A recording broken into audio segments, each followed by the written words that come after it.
instant reaction podcast on this American Thanksgiving. Thank you so much for tuning in today. This is the theme of the day. It's the National Football League. It's the theme of the day in the whole sports world. We haven't had the most competitive games the first couple, although this one was maybe a bit more competitive than the scoreboard would let you indicate. But a couple of blowouts so far. But if you're looking for some analysis on Detroit against the Green Bay Packers, that podcast and video already up. Also, there is the flagship Couch Potato Diary show is already up today, looking at the quarterback situations around the National Football League. If you're looking for some hockey talk, I was on Game Over Calgary last night talking about the Flames against the Nashville Predators. I was on Sportsnet 960 The Fan today talking about the Flames against the Nashville Predators, and will be again tomorrow talking about the Flames getting ready for a matchup with the Dallas Stars. If you want to find me on social media, Twitter, Instagram, and TikTok, I'm at Primetime Klein, twitch.tv/PrimetimePK, and you can email this show, couchpotatodiary@yahoo.com. You can also find us on Facebook. So yes, the focus of this show today is going to be the Dallas Cowboys taking on the Washington Commanders. And the big story of this day is Dak Prescott and this Dallas offense. Yes, Bland sets the record for pick sixes in a season, but that was towards the end, but great for him. But this Dallas Cowboys offense was electric in this game, and they clearly saw something that led them to believe that they could push the ball down the field against this Washington defense.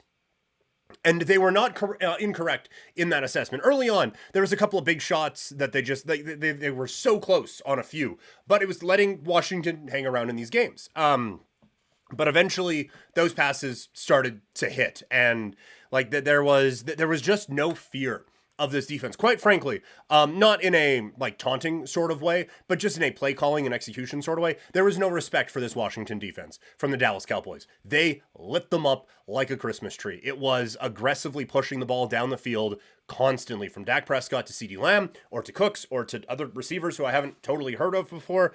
This was such an aggressive tact from the Dallas Cowboys, and it worked, right? It took a little bit of time, but they eventually got there. And this is what they can do against not great teams. But the thought is, and the wonder is, can they do this against the upper echelon? Because so far they haven't proven that, right? They have a couple opportunities to do it. And look, they played well against Philadelphia. I would say maybe even outplayed the Philadelphia Eagles in their matchup earlier this season. But they have faced a couple of very good teams, and they have lost to both of them. And so you have to wonder what it will take for this team to get over that hump. But against even average teams, these guys will kick the shit out of them. It is such a good offense. And CeeDee Lamb was a little bit quiet in the first half of this game. But again, it was just passes were just missing by a little bit, and maybe guys were interfering with him a little bit. This offense looks really good. There was on the Canadian post-game show, they were talking about, is this the best that Dak Prescott has looked? And the answer might be yes. But again, it's against Washington, and it was so clear this Washington defense just wasn't there, right? They trade Sweat, they trade Chase Young, and there's just not a lot there from this defense. There certainly wasn't a whole lot there in the pass rush, and Dak is still mobile enough that he can get away from any of that pass rush and just kind of extend plays. But there was no push. There were very few times where it was, Dak's under pressure on this one, and that gave them time to pick apart a secondary. That just wasn't very good either. And now part of that is it's tough to cover some of the best receivers in the sport when you have to cover them for 7-8 seconds at a time. But there was just, this was another one, much like Detroit in the opener. There just wasn't much resistance from this Washington defense. And oh boy, does it show on the scoreboard with 45 points. And I think another good sign for Dallas is excuse me. Another good sign from Dallas is it seems like Tony Pollard has got going now a little bit. You knew that he was going to as well, right? He is. I had said at the beginning of the year that some of the fantasy hype around Tony Pollard had kind of got out of hand, and we were baking in zero risk and into what we were just assuming we were getting best case scenario out of Tony Pollard this season. And that's not exactly how I love to do things. So I thought there would be a bit of a disappointment from him, but he's better than what he has shown this season, and he's starting to show it now, and that is a huge sign for this team. But yeah, it feels like all systems are go, and I will credit Mike McCarthy. He is being aggressive and allowing this team to push that ball down the field. And on the defensive side, like they were in Sam Howell's kitchen all game long. That front four is absurd with Parsons, with Fowler, a couple other guys who I'm forgetting in this moment, but are quite good. Like it was constant pressure on Sam Howell, and credit Sam Howell. He survived as best he could. I think play calling let him down on a few exchanges. I don't like. He's a rookie, so there is obviously growth that can come. And Washington, I don't think needs to run out and get a new quarterback or anything like that. I think he is fine. But holy cow, was he under pressure all day. Like this pass rush is great. The run defense is really strong as well. And the secondary, while obviously dealing with some injuries, is still pretty good. Can they keep up with the Eagles and the 49ers in this division? I wonder about that. They haven't so far, right? Like they're 0-2 against those two teams. But defensively, it just, in this game, there were really no weaknesses. So like Romo kept saying that this is a team that could win the Super Bowl. They absolutely could. Like they are one of the teams where a Super Bowl win is absolutely within the range of outcomes. It's certainly not amongst the most probable of the outcomes for the Cowboys. Like a lot would have to go right, and they would need to play perfectly for a month to get there. But it's in the ballpark for this team to be able to do that. On the Washington side of things, they can't. I mean, that's clear. But like I said, like they at least have something in Sam Howell. They have something they can build on with Howell and a few of the weapons on this offense. Like Robinson looks really good. Dotson ran a few pretty good routes today. McLaurin is still impossible to cover. And Samuel is a very good wide receiver 3. And we talked before in the fantasy football portions of these shows that Logan Thomas is a fine option at the tight end position as well. So there are things that you can build on for this team. The problem is that's kind of where the good stops. The offensive line had no answers for what Dallas was doing all game long.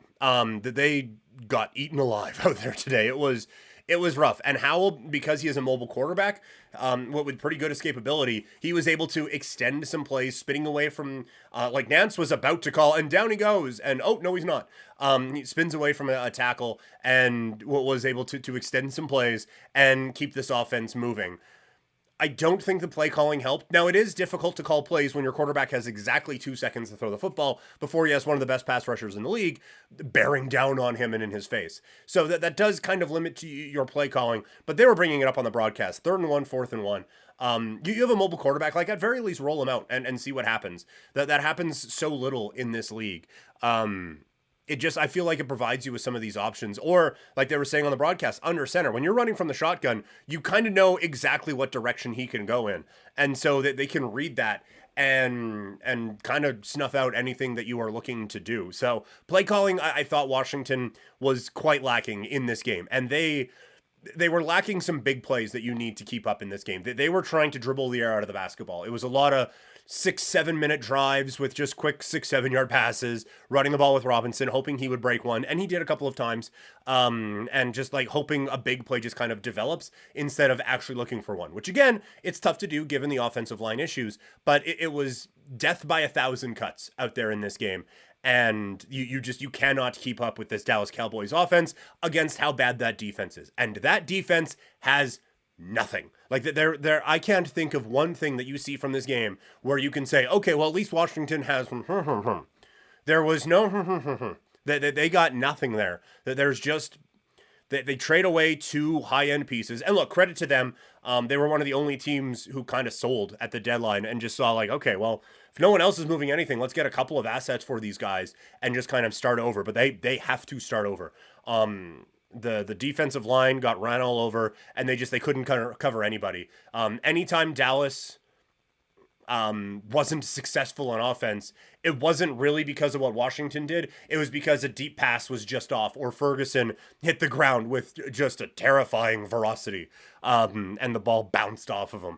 So this was a tough one for Washington, and I think just a reminder of how far they have to go. But for the Dallas Cowboys, like this was establishing on a national stage, like, look, we are pretty good. Are we Philadelphia? Probably not. Are we San Francisco? Probably not. But there isn't another team in the NFC. Like, this team going up against what we saw from Detroit today would score a touchdown on every possession. It would look a whole lot like what we saw in this matchup today. So I think that this is a team that, like, again, in their realm of possibilities is a Super Bowl championship. And I think they're going to be a really, really interesting squad to watch going forward. But yeah, this was just an absolute blowout game. So that's going to do it. Once again, follow me on follow Couch Potato Diary on Facebook. Post everything up there of what's going on. Follow me on social media, Twitter, Instagram, and TikTok. I'm at Primetime Klein, twitch.tv/primetimepk. You can email the show couchpotatodiary@yahoo.com. Again, Lions against the Packers analysis is already posted wherever you're consuming this, whether it's podcast form or on YouTube, up there on both. So check it out there. If you are looking for Seahawks against the 49ers, that is going to be up there basically as soon as that game ends. I got to get to bed because I'm on mornings again tomorrow. So as soon as that game is done, or even looks remotely done, I'll be hopping back on here and recording that and sending it out. You can also catch me. I'm going to be at Wild Rose Wrestling tomorrow. It is the final show of the year, so I'm going to be doing some ring announcing for them. Chris Bay from Impact Wrestling is going to be in town, so absolutely check that out. Thank you all so much. Remember, rate, review, subscribe wherever you can. Subscribe to the video, subscribe to the channel on YouTube, like the video, leave a comment, and I'll talk to you guys again in a little bit. I'm out.